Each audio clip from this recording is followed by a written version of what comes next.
నాకు సీట్ రాదు, నాకు సీట్ రాదు, నాకు సీట్ రాదు. ఇదేవడరా నా కొడక, నాకు సీట్ రాదని చెప్పడానికంటే అసలు నాకు అర్థం కాలేదు. అసలు ఆడికి ఏంటి సంబంధం? నాకు సీట్ రాదని చెప్పి సాయికి ఏంటి? అంటే నాకు రాకుండా చేస్తే ఆడు గెలుస్తాడని చెప్పి అదొక రకమైన విచిత్రమైన ఒక లాజిక్లో వాళ్ళు వెళ్తున్నారు. ఈ మాత్రం తొక్కలో లాజిక్ వీళ్ళకి ఉండదేట్రా జగన్?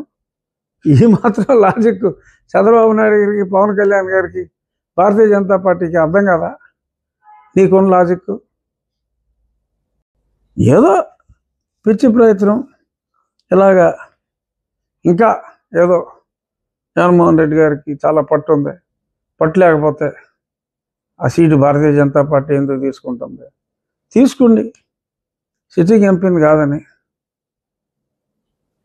ఇంకెవడికో ఎందుకు ఇస్తారు అని ఇలా ఈ ఇల్యూజన్ కోసం they are trying their best. అమ్మ జగన్, ఈ పప్పులు ఏమి ఉడకవు అని నీకు మరొక్కసారి చెప్తున్నా. పొత్తుల మీద మాట్లాడే స్థాయి కూడా పోవాలి. ఎందుకంటే అధ్యక్షురాలు మాట్లాడాలి లేదు. కానీ మొన్న జాతీయ ఇప్పుడు మీటింగ్ లో కూడా విష్ణువర్ధన్ రెడ్డికి పెద్ద ఎత్తున క్లాస్ పీకారు. అసలు పొత్తుల గురించి అవును, అసలు అధ్యక్షురాలు పురంధరేశ్వరి మేడం ఉన్నారు అక్కడ. ఈ పొత్తుల గురించి ఎవడో మాట్లాడేస్తాడు. మాకు ముఖ్యమంత్రి ఇస్తేనే పొత్తు ఏంటి? 10 సీట్లు ముఖ్యమంత్రి అయిపోతాడా? ముఖ్యమంత్రి ఇస్తేనే పొత్తు ఏదో అలాగా. ఆ పొత్తుని తగ్గొట్టడానికి కూడా విష్ణు అస్త్రాన్నే వాడాడు జగడు.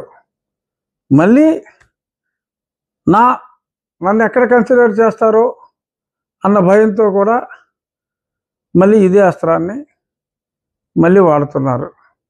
ఆ సీట్ డిసైడ్ చేసేది ఇతను కాదు.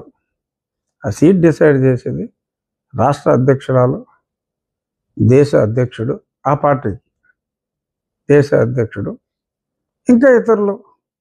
మళ్ళీ ఈలో వీళ్ళు ఎందుకు బట్టలు చింపేసుకుంటున్నారు? ఎందుకు ఇంత ఆవేశపడుతున్నారు? ఆ దరువుగాడు, ఆ పీడిగాడు, ఇంకా ఈ సాక్షివాడు, వీళ్ళందరూ ఎందుకు ఇలాగా? మనం కూడా నేనేదో లేటుగా అమిత్ షా ఆయన ఇంటికి వెళ్తే అక్కడి నుంచి ఎయిర్పోర్ట్కి వెళ్ళటానికి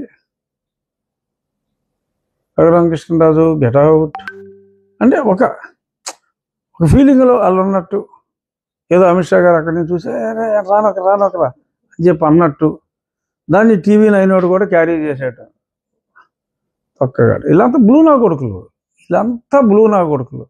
ఆ సాక్షి ఆ చెత్తనవాడికి వేస్తాడు, ఈ బ్లూ నా కొడుకులు అందరూ. Sorry to say this, but ఏం చేస్తాం, ఇరిటేషన్.